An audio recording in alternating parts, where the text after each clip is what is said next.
Well, hello, fellow pilots. I'm John King. And I'm Martha King. Welcome to the exciting world of flying, brought to you by Microsoft Flight Simulator 2002. You'll use the same skills we've been teaching pilots throughout the world. In fact, many pilots use Microsoft Flight Simulator to help with their training and to keep proficient. And even more people use Microsoft Flight Simulator just to have fun flying. Today we're going to start that fun by getting you ready for your first virtual flight in a brand new Cessna 172 SP. So join us as we share some cool tips that'll help you have lots of fun with Flight Simulator. Just click the Next button on the lower right side of the screen. You know, I am all fixed up with a great joystick. It's the Microsoft Sidewinder Force Feedback Pro 2. I love flying with a joystick because it makes the controls of Flight Simulator operate like an airplane's controls. And it really makes flying Flight Simulator a lot of fun. By the way, not all joysticks are identical, but they all operate about the same way. Notice how when John wants to increase the power, he pushes the lever on the joystick forward, and to decrease the power, he pulls back on the lever. Now the throttle on your joystick may operate differently, or you may not even have one at all. In that case, you can press the F2 and F3 keys to control the throttle. And it kind of makes sense that the bigger number increases power and the smaller number decreases power. Now, I'm using the position of the joystick to tilt or bank the wings. For instance, when I move the joystick to the right, it makes the wings bank to the right. And when John has the bank angle he wants, he can just move the stick back to the center position. And the airplane will stay in a bank. Notice, anytime the wings are not level, the airplane will turn. When John wants to level the wings, he moves the stick to the left, and he centers it again when the wings are level. Since the wings are level, the airplane will stop turning. You also use the stick to make the nose go up or down. Ease back on the stick, and the nose will go up. And if you're going fast enough, the airplane will climb. Ease the stick forward, and the nose will go down, and the airplane will descend. It always surprises people to learn that the secret of flying either an airplane or Flight Simulator well is to make little teeny tiny movements in the controls. In fact, if you see the stick move very much at all, you're probably moving it too much.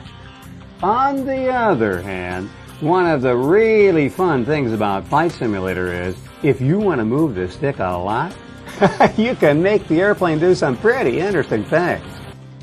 As you can see, to fly realistically, you want to make very small movements of the controls.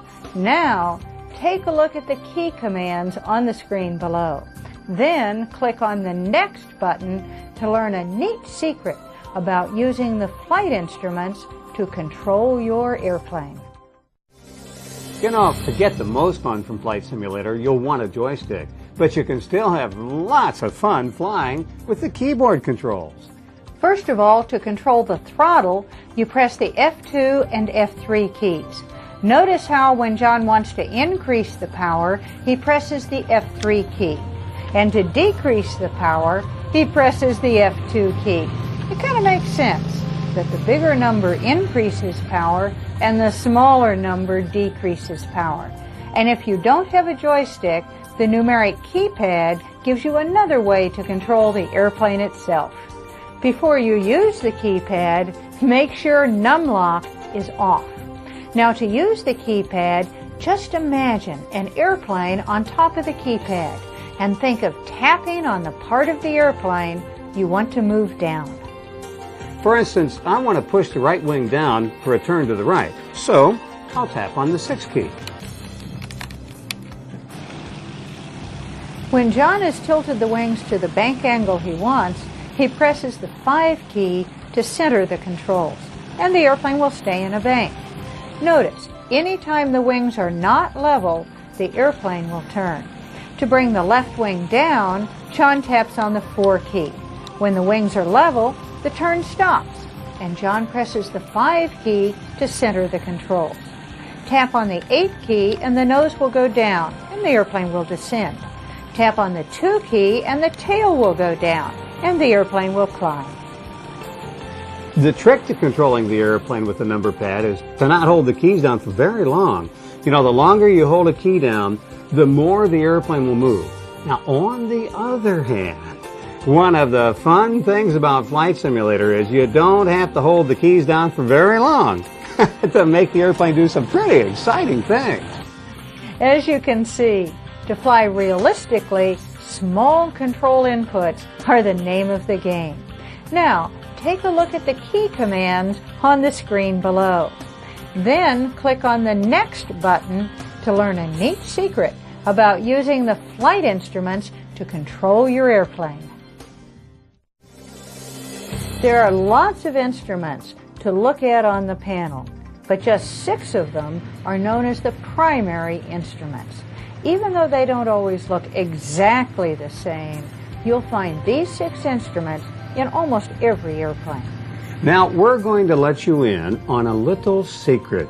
You only have to look at 2 of these instruments to get most of the information you need to have basic control of the airplane. Now, the first of these 2 instruments is officially called the attitude indicator, but old-timers call it the artificial horizon. It's an instrument that gives you the information you'd get by looking at the actual horizon outside the window, and it gives you that information even when you can't see outside due to weather or darkness. While John is flying the plane, the white horizon bar stays parallel to the natural horizon, and the little orange airplane moves with the real airplane, showing him whether the nose is up or down, or if the airplane is in a bank. To keep the airplane at the same altitude, all John has to do is put this dot, representing the nose of the airplane, right on the horizon bar. To keep the wings level, he'll keep the little orange airplane level with the horizon bar. Now, if you want to make a nice gentle turn, say to the right, keep the nose dot right on the horizon bar and roll until the right wing on the little orange airplane covers up the first bank reference line. To climb straight ahead, just go to full power and then use the attitude indicator to keep the wings level and pitch up to put the dot on the little orange airplane on the second tick mark above the horizon bar.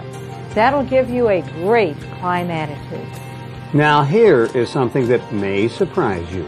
To descend, you just keep that level flight attitude and reduce the power to the bottom of the green arc on the tachometer. That way, the airplane will make a nice controlled descent. Now, you can increase your descent rate by holding this same attitude and putting down flaps by pressing the F7 key. Flaps come down at the back of the wings to increase lift and drag, and you can learn more about flaps by clicking on Learn to Fly. One last thing, by the way, about using the attitude indicator. You'll get the best results if you make very small corrections. If you get a little high or low, you can correct by pitching up or down just about the height of the little dot or less. The second of the 2 most useful instruments is the airspeed indicator. The airspeed indicator tells you how fast the airplane is moving through the air. The needle points to the speed, which is measured in knots. As a good rule of thumb, you want to keep your airspeed in the green part of the indicator. Now, anytime the airspeed starts to get too high or low, you can just return the airplane to level flight attitude using the attitude indicator and putting the power in the center of the green arc on the tachometer. Do that and the airspeed will come back into control very nicely.